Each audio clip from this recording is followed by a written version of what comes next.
Assalamualaikum warahmatullahi wabarakatuh. Halo Sobat SAR, perkenalkan nama saya Muhammad Ray Lutfi Ziaul Haq. Saya CPNS dari instansi Basarnas.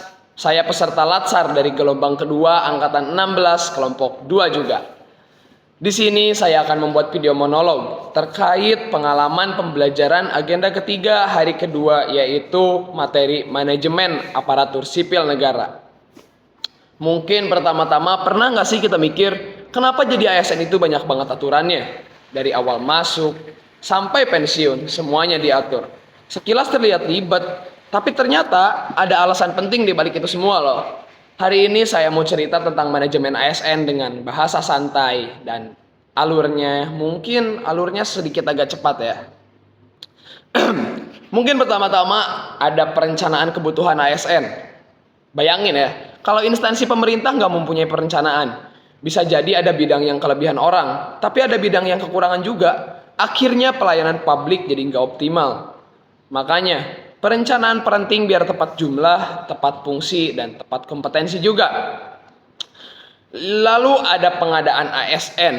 Ini bukan sekedar rekrutmen, tapi juga proses terbuka, transparan, dan berbasis merit. Tujuannya jelas, yang masuk adalah orang-orang yang kompeten, profesional, dan berintegritas. Kayak sistem saring gitulah.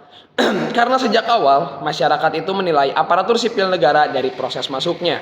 Yang terkenal sulit. Setelah masuk, apa yang paling penting nih? Ya, benar, budaya kerja.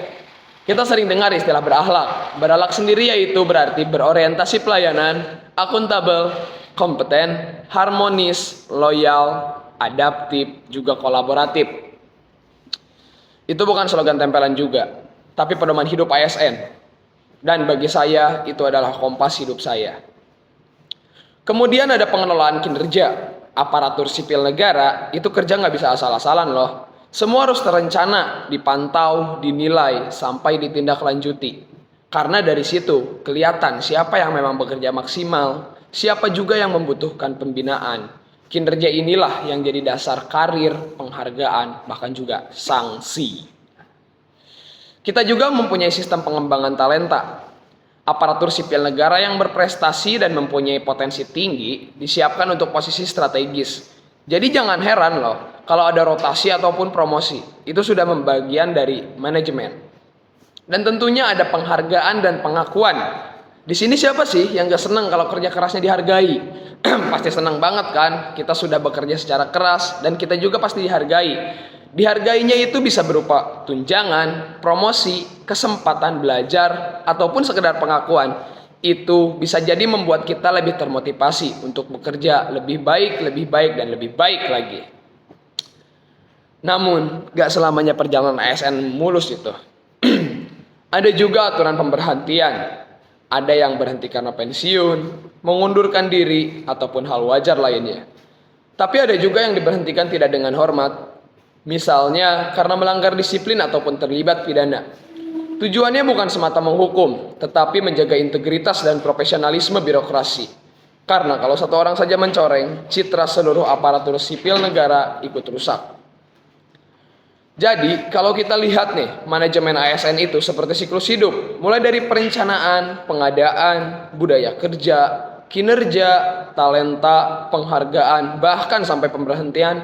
Semua itu ada tujuannya untuk menciptakan aparatur sipil negara yang profesional, akuntabel, dan dipercaya oleh masyarakat. Dan yang paling penting, jangan lupa niat awal kita, yaitu mengabdi. Karena aparatur sipil negara bukan sekedar pekerjaan, tapi amanah untuk melayani masyarakat dan membangun negeri. Terima kasih. Wassalamualaikum warahmatullahi wabarakatuh. Quick action, satu jiwa, satu rasa. We are family, profesional, modern, teruji. Apignam Jagat Samagram.